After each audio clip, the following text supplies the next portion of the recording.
साथीहरु के तपाईहरुलाई पनि ओम मेगाश्री फार्मास्युटिकल्स लिमिटेडको आईपीओ परेको छ साथै क्रेस्ट माइक्रो लाइफ इन्स्योरेन्सको आईपीओ र नेपाल माइक्रो इन्स्योरेन्सको आईपीओ यी तीनैवटा कम्पनीको आईपीओहरु अहिले सेकेन्डरी मार्केटमा कारोबार भइरहेको छ र ओम मेगाश्रीको आईपीओ को सेकेन्डरी मार्केटमा मूल्य चाहिँ प्रत्येक दिन पोजिटिभ सर्किट लागेर मूल्य बढिरहेको छ अरु दुईवटा कम्पनीको चाहिँ केही दिनदेखि घटिरहेको छ अब यो आजको भिडियोमा चाहिँ यी तीनैवटा कम्पनीहरु Om Megashree Pharmaceuticals Limited Crest Micro Life Insurance त्यसैगरी नेपाल माइक्रो इन्स्योरेन्स कम्पनी यी तीनैवटा कम्पनीहरुको आज कति किता शेयर कारोबार भयो आज यसको मूल्य कति पुग्यो यी सम्पूर्ण कुराहरुको बारेमा यहाँनिर जानकारी दिन गइरहेको छु भिडियोलाई नछुटाइकन अन्तिमसम्म हेर्नु होला र साथीहरु यदि तपाईहरु पनि यस्तै यो आईपीओ एफपीओ शेयर बजारसँग रिलेटेड नयाँ अपडेटहरु हेर्न चाहनुहुन्छ भने च्यानललाई सब्स्क्राइब गर्नु होला यस च्यानलमा चाहिँ आईपीओ एफपीओ शेयर बजारसँग रिलेटेड नयाँ अपडेटहरु आउने बित्तिकै भिडियो बनाएर अपलोड गर्ने गरेको छु त्यसैले तपाईहरु पनि त्यस्ता अपडेटहरु आउने बित्तिकै हेर्न चाहनुहुन्छ भने च्यानललाई सब्स्क्राइब गर्नु होला र साथीहरु आउनु सब ढिला नगरी आजको यो टपिक तर्फ लागिहालौं साथीहरु अहिले सेकेन्डरी मार्केटमा कारोबार भइरहेका शेयरहरु मध्ये तीनवटा आईपीओ शेयरहरु Nepal Micro Insurance Company Crest Micro Life Insurance र यो ओम मेगाश्री फार्मास्युटिकल्स लिमिटेड यी तीनवटा आईपीओ शेयरहरु सेकेन्डरी मार्केटमा कारोबार भइरहेका छन् र यसको बारेमा केही जानकारी दिन गइरहेको छु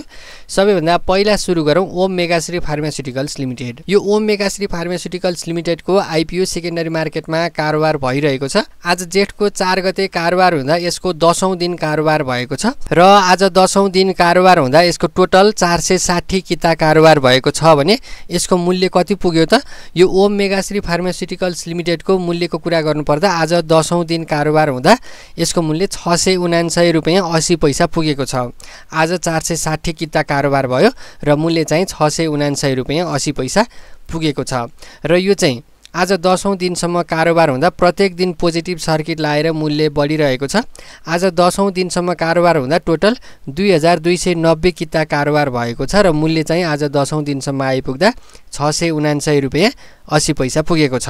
र यदि तपाईहरुलाई चाहिँ यो आईपीओ परेको छ भने यसलाई होल्ड गरेर नै राख्नु होला किनभने अघिल्ला आईपीओहरु चाहिँ 2500-3000 को रेन्जमा पुगेर मात्रै घटिरहेका छन् त्यसैले तपाईले यसलाई पनि होल्ड गरेर नै राख्न सक्नुहुन्छ यसको मूल्य पनि 2500-3000 सम्म पुग्ने अनुमान लगाउन सकिन्छ त्यसैले होल्ड गरेर नै राख्न सक्नुहुन्छ र साथीहरु त्यसैगरी अर्को कम्पनीको कुरा गरौं नेपाल माइक्रो इन्स्योरेन्स कम्पनी यसको पनि सेकेन्डरी मार्केटमा आईपीओ कारोबार भइरहेको छ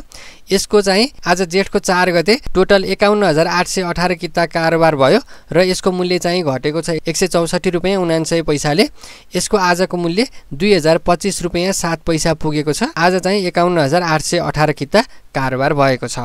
अब त्यसैगरी अर्को रहेको छ crest Micro Life insurance limited यो क्रेस्ट माइक्रो लाइफ इन्स्योरेन्सको आईपीओ पनि सेकेन्डरी मार्केटमा कारोबार भएदेखि बढिरहेको थियो 20-22 दिनसम्म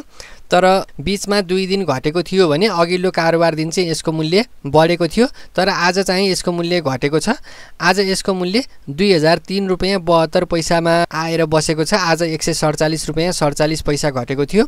यसको टोटल आज कति किता कारोबार भयो त 78228 किता कारोबार भएको छ र यसको मूल्य चाहिँ आज 2003 रुपैयाँ 72 पैसा पुगेको छ अघिल्लो कारोबार दिनमा नेपाल माइक्रो इन्स्योरेन्स कम्पनी र क्रेस्ट माइक्रो लाइफ इन्स्योरेन्स यी दुईवटै कम्पनीको शेयर मूल्य सेकेन्डरी मार्केटमा बढेको थियो तर आज चाहिँ घटेर बन्द भएको छ र साथीहरु यस्तो किसिमबाट चाहिँ आजको यो भिडियोमा Om Megashree Pharmaceuticals Limited Nepal Micro Insurance Company र क्रेस्ट माइक्रो लाइफ इन्स्योरेन्स कम्पनीको आईपीओ शेयरहरु सेकेन्डरी मार्केटमा आज टोटल कति किता कारोबार भयो आज यसको मूल्य कति पुग्यो यी सम्पूर्ण कुराहरुको बारेमा जानकारी गराए यदि तपाईहरु पनि यस्तै अपडेटहरु हेर्न चाहनुहुन्छ आईपीओ एफपीओ शेयर बजारसँग रिलेटेड नयाँ अपडेटहरु हेर्न चाहनुहुन्छ भने च्यानललाई सब्स्क्राइब गर्नु होला यस च्यानलमा चाहिँ आईपीओ एफपीओ शेयर बजारसँग रिलेटेड नयाँ अपडेटहरु आउने बित्तिकै भिडियो बनाएर अपलोड गर्ने गरेको छु त्यसैले तपाईहरु पनि त्यस्ता अपडेटहरु आउने बित्तिकै हेर्न चाहनुहुन्छ भने च्यानललाई सब्स्क्राइब गर्नु होला आजको लागि यति नै हस्त धन्यवाद